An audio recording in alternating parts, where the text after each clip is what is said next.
Today I stand currently at an age of 37. I'm literally as old as this regime. But I've managed to become successful within the prevailing realistic circumstances on ground.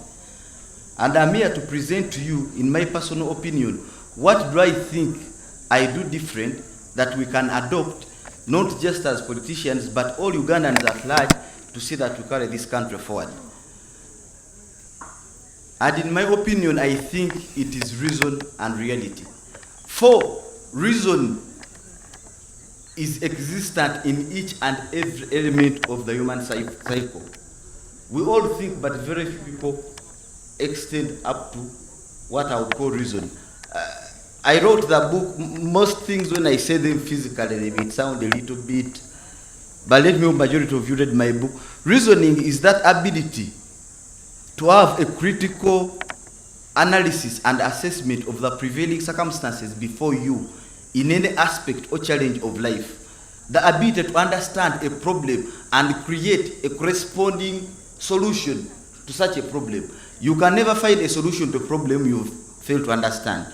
In life, there are limited resources, that's why man is unlimited wants, as a general perspective and an economic term. But it is within perimeters of reason that he who has the ability to outcompete others on those available resources that makes it to actual prosperity. That is why not just limited to individuals, but as far as to nations, we are all graded and judged within our budgets and incomes. So I believe, yes, government does come up with a lot of programs, including Operation Wealth Creation, but it will be very difficult to successfully implement majority of these programs for as long as the mindset of ordinary Ugandans on ground, who are the principals in this journey towards prosperity, have failed to adjust their minds within perimeters of reason. It is a fact that Uganda has very good climate. It is a fact that Uganda stands with fertile soils.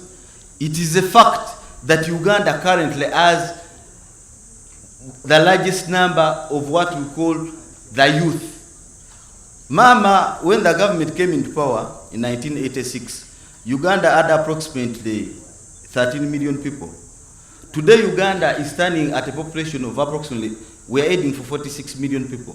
But out of a population of 46 million people, majority, approximately 33 million, are as old or below the age this government has existed in power.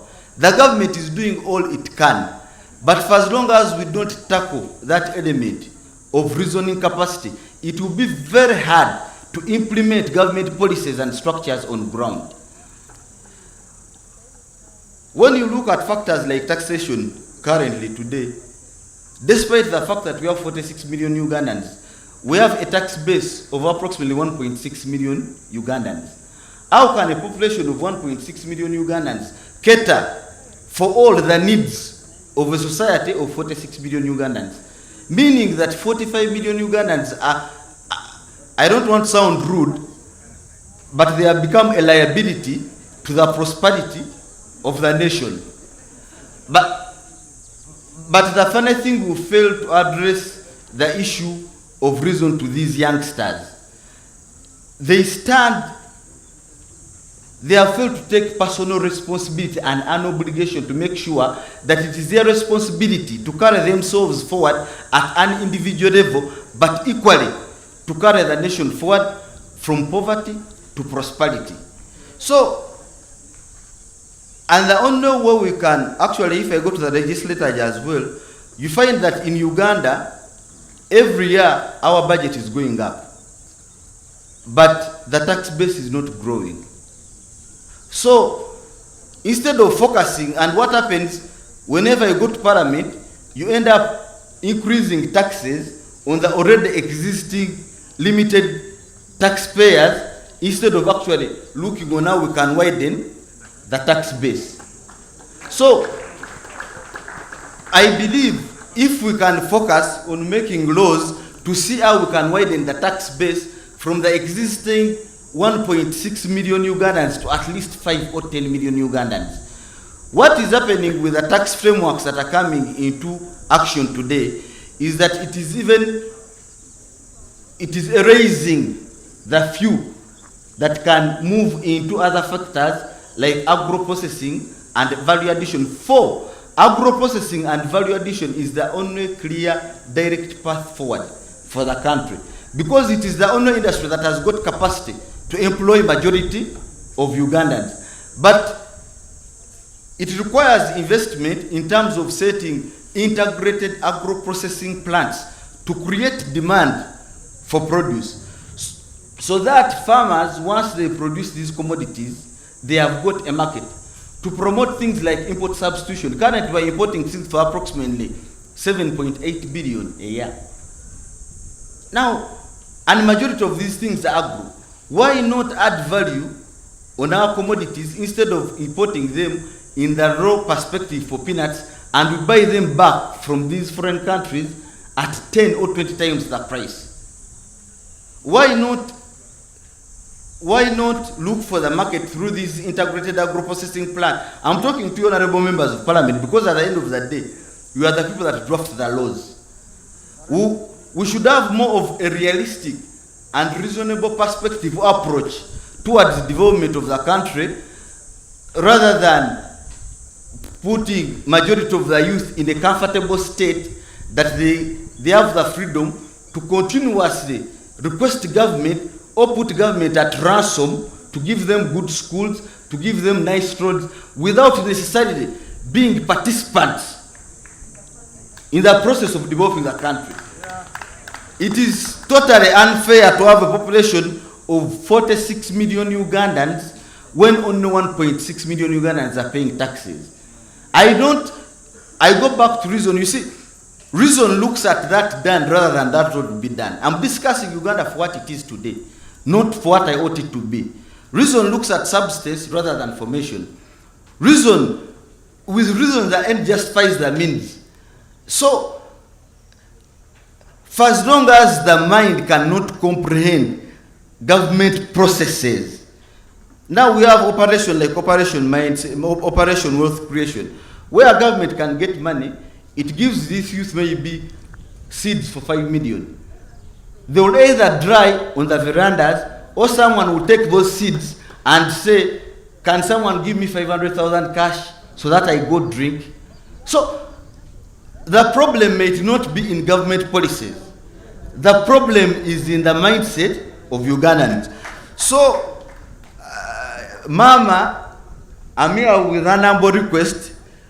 Just like the NRM government waged war against the past regimes in 1986, I think the government should wage a war on mindset change.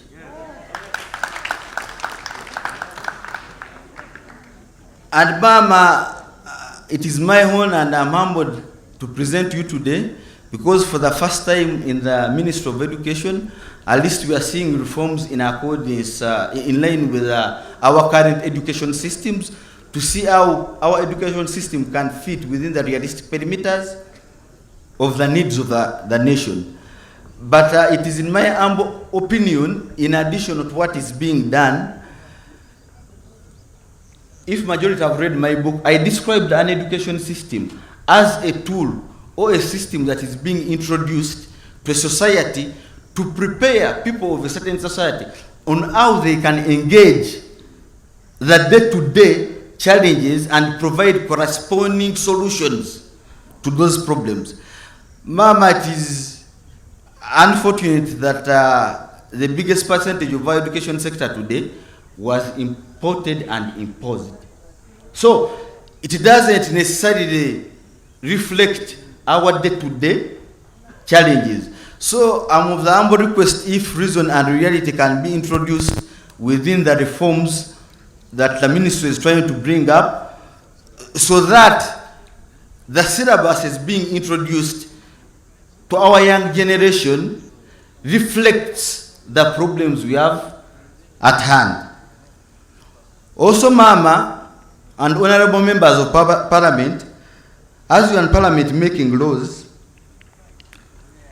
we have a very big challenge when it comes to our banking sector. Our banking sector is the number one controller of our finances, being regulated by Bank of Uganda. But the foreign banks operating in Uganda today, they are more of exploitative than developmental. First and foremost, they are so undercapitalized. They don't come in with capital. In fact, it's so unfair that they operate within savings and deposits of Ugandans, those people you see working in markets in most cases. If we are to go for a robust integrated agro-processing plant, we need substantial capital to invest into this industry. But if our current banking sector does not have the capacity to give us a push, then how shall we move forward? So I'm of the humble request that government, maybe through the regulator Bank of Uganda, they request these banks, foreign banks, if they are to make money here, they should recapitalize their banks. And also they have a tendency of profit repatriation. These banks take each and everything out of the country. It is like a financial broom that sweeps everything out of the country, year in, year out. How can we possibly develop when these people are taking everything? Mama, it is also a reasonable realist fact, because yes, we might be Ugandan, but at the end of the day, we're equally Africans. It is very unfortunate that the West looks at us from a poor perspective, and that is how they define us. But you'll find that Africa holds 80% of the world's resources.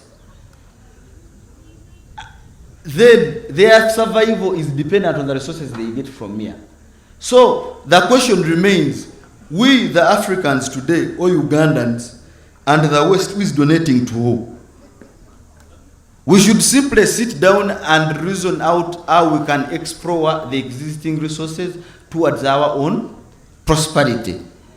But Mama, all in all, I still focus on reason. Reason being that when you give someone reason, you've given them the future. For me as a businessman, I wouldn't want to call someone a failure. But regardless of how much money we put into the economy or saturation, for as long as these youth don't have the reasoning capacity to make these sums of money productive, it will be very hard as a nation to move forward. Because in business, a weak mind, I think it is the most polite word I can use. A weak mind is like letter zero. There is no capital that is big enough for a weak mind. Even if I gave you 10 billion, even if I gave you 20 billion, you'll still waste it for as long as you multiply it to zero. So if we put the mind right, I think we shall put our economy in the right direction. Ugandans must be part of the problems. They must be direct participants if we are to see Uganda grow. This idea of giving them comfort that it is okay, no, it is not okay. It is not okay. You just have to be. It is unfair for you to hold government accountable for taxes you haven't paid. So how do we bring more Ugandans on board so that they are more productive and they can see this nation move forward? And we can't take a forceful approach. Like for instance, we can't get borders going back to villages, no, forcefully.